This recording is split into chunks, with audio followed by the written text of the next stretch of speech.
मसीह यीशु में आप सबको सलाम।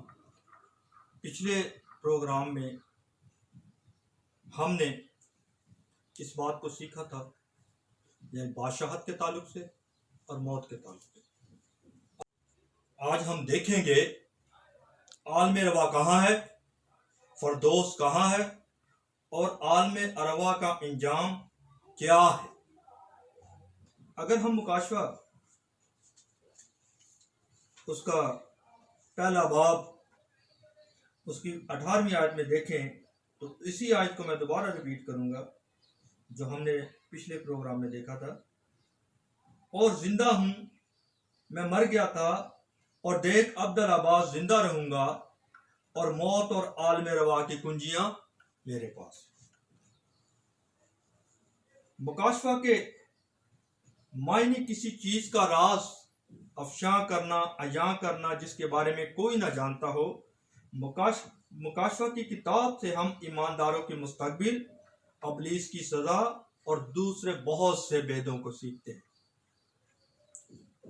यीशु मसीह के कब्जा में मौत और आलम रवा की कुंजियां हैं।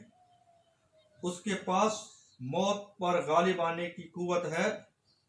इसका मतलब यह है कि मौत और आलम अरवा यानी मरने वालों की रूहों की जगह का इख्तियार भी यीशु मसीह के पास। यीशु मसीह के पास कुंजी है जो इख्तियार को जाहिर करती है। जिसके पास कुंजी है वही दरवाजा खोल कर दाखिल हो सकता है, वही इख्तियार रखता है कि दरवाजे को खोले और बंद करे। आलम रवा जमीन के वस्त में है, यानी ये हकीकी मकाम है जहां मरने वाली रूहें अदालत के वक्त तक रखी जाती। यह मकाम एक खास मुद्दत तक रखा जाएगा। मुकाशफा 20:14 में हम देखें तो इसे यूनानी में हदीस, इब्रानी में शयूल कहा जाता है। नए अहद में यूनानी लफ्ज 10 मरतबा और पुराने अहदनामा में इब्रानी लफ्ज 31 मरतबा इस्तेमाल हुआ है। आलम अरवा एक आर्जी इंतजार गाह है और यह अदालत से पहले के लिए इस्तेमाल की गई है।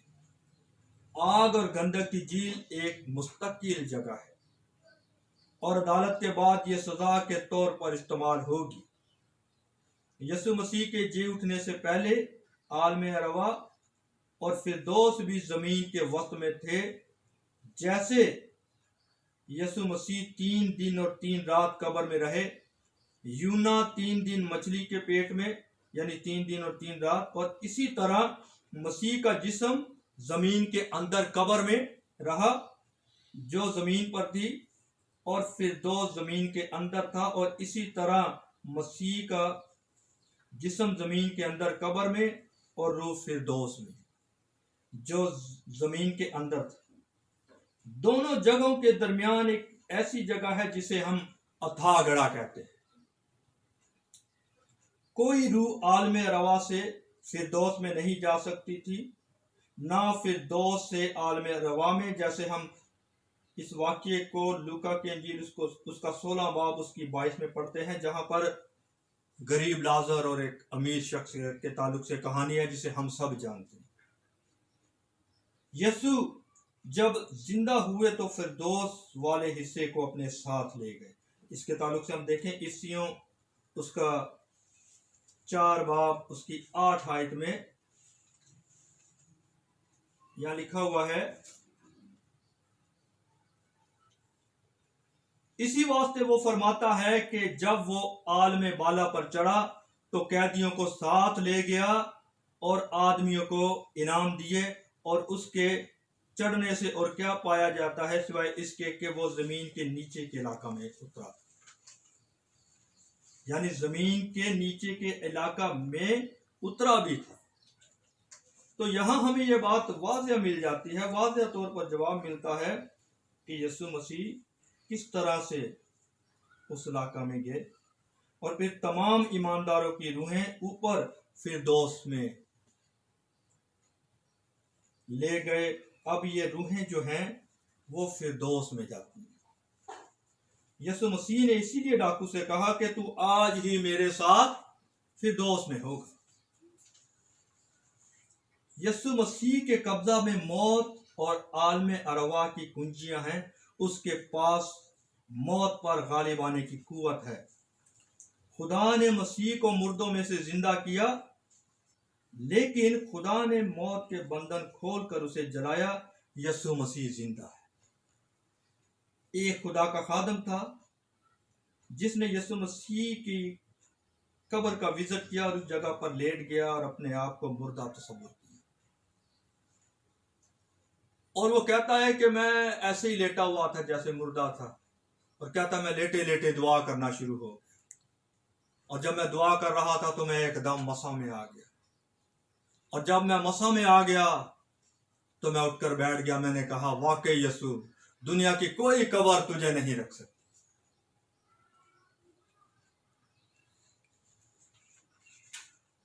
सो हम इस बात पर गौर करेंगे कि चाबी के लिए यूनानी लफ्ज है जो फरिश्तों के लिए भी इस्तेमाल हुआ है। इसके ताल्लुक से एक लंबी स्टडी है, लेकिन मैं सिर्फ उसके तलफ़्फ़ुज़ पर ही जाऊंगा, उसके मायने पर जाऊंगा। ये लफ्ज ज़ेर ज़मीन दुनिया या अथाह गड़े की चाबी के लिए इस्तेमाल हुआ। मुकाशफा 9 की 1 और इसी तरह 20 की 1 में आप वाज़ेह तौर पर पढ़ सकते हैं। ये मौत और आलम अरवा की कुंजियों के बारे में ज़ाहिर करता है जो मसीह के पास हैं, जिसका जिक्र हमने मुकाशफा पहला बाब उसकी 18वीं आयत में भी पढ़ा। इल्म और मार्फत की कुंजियों के बारे में भी हमें मिलता है। इल्मुल आखिरत के सिलसिला में भी हमें कुंजी का इस्तेमाल मिलता है। मुकाशफा 3 उसकी 7वीं आयत में, मुकाशफा 3 बाब की 7वीं आयत में हमें ये बात मिलती है कि मसीह को दाऊद की कुंजी रखने वाला कहा। याद रखें, कुंजी या कुंजियां अपने आप में इख्तियार को जाहिर करती हैं, जिसमें बांधने और खोलने का इख्तियार है। आमीन।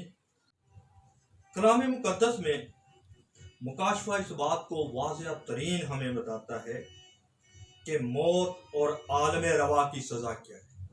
मुकाशफा 20 बाब उसकी 14वीं आयत में देखो तो लिखा, फिर मौत और आलम रवा आग की झील में डाले गए। ये आग की झील दूसरी मौत है। सो मेरे अज़ीज़ों, ये सज़ा है मौत की भी और आलम रवा की भी, जो मैंने पिछले पैगाम में दिया, और इसके साथ अब आपको मैंने आलम रवा के ताल्लुक से भी बता दिया। आइए हम दुआ करें। मैं ईमान रखता हूँ कि आपको इन पैगामात के वसीला से बरकत मिल रही है। आमीन। आइए हम दुआ करें। प्यारे आसमानी बाप, तेरा शुक्र, तेरी तारीफ, तेरी हम तेरी सताइश करते हैं। खुदावंद, अगर जो इस पैगाम को सुन रहे हैं उनके हालात ख़राब हो चुके हैं माली तौर पर, तो उन्हें खुदावंद दुरुस्त कर। इनके घर में अगर बीमारी है, कमज़ोरी है, कोई मसाइल है, कोई परेशानी है, तो उनको दूर कर और तेरा हाथ इनके लिए बढ़े, इन्हें बरकत पर बरकत दे, यीशु मसीह के कादर नाम से आमीन। मेरे अज़ीज़ों, इस वीडियो को लाइक करें, सब्सक्राइब करें, शेयर करें और घंटी के बटन को दबाएं, ताकि आपको हमारी हर वीडियो पर वक्त मिल सके। खुदावंद आप सबको बरकत दे। आमीन।